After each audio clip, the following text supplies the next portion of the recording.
Hey Jason, how you brewing? Good. How are you brewing? Brewing some saison here on our Brewzilla all-in-one system. All in one. Very nice upgrade that we made. We don't have to mess around with bringing the burner out and putting the kettle on and going through the mash tun. Good indoor electric system. Where are we at in the process right now? So we're about to chill down our wort here. We've been boiling for about 75 minutes. Since we're making a saison, we have some Pilsner. You want to do a little bit extra long boil there. And what we're set up to do here is put our submersion chiller into the ice water bath. This is sort of an inverted system of running cold water through your wort. We're going to run our wort through the cold water.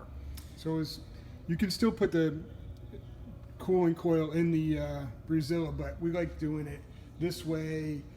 I feel like it gets pretty cool. It does. It cools down pretty quick. I mean, you talk about surface area of wort versus surface area of the cold water. This is a bit faster. It's kind of like a reverse flow, maybe even a plate chiller. All right. So the steps for this, while you're still at a boil, you want to hook up your pump, which the Brewzilla, the pump allows it to come all the way through this arm. You're going to pump boiling wort through your coil to sanitize the inside of it. We've already cleaned it and run clean water through it, but just that extra step. And then that runs back into the beer here. Yeah. So this is super hot. It's about 200 degrees. So I'm going to get gloves on. This was boiling at what temperature? 212. 212. Yeah, so that's pretty hot. Pretty hot. So I'm going to make sure this doesn't flop out and pump hot beer all over the place.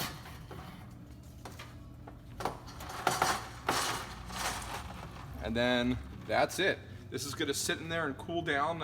Eventually this water is going to heat up because the temperature is going to normalize. So we'll pump it out, put some more cold water in there. But it's probably only going to use about, 10, 15 gallons of water as opposed to running 40 to 50 gallons of water through it. A little bit of a saver there. Oh, yeah, it's nice that you're not just expelling all this groundwater back out into the drain as we usually do. As Exactly. We sometimes do. Let's go ahead and turn the pump on, and I'll turn off the video and then come back to it in a little bit. All right. We'll check our temperature here. Where are we at? Yeah, and you can see we're already down to 1. Yeah, well, we're back. It's not quite there, but it's getting close enough. It's real close. We're doing a Belgian, so we've got some room to play around with the actual temperature.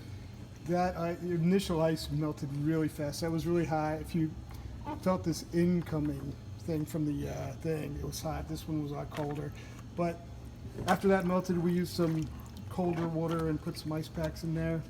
It seemed to work pretty well. It only took about 10 gallons of water total. 10 gallons of water, a little patience, and there you have it. So last time we did a beer, we used the cube method for cooling. We'll do a video on that, but we decided not to do this for the saison. Why is that? Well, the internet.com seemed to agree that the no chill method for saison produces some undesirable off flavors.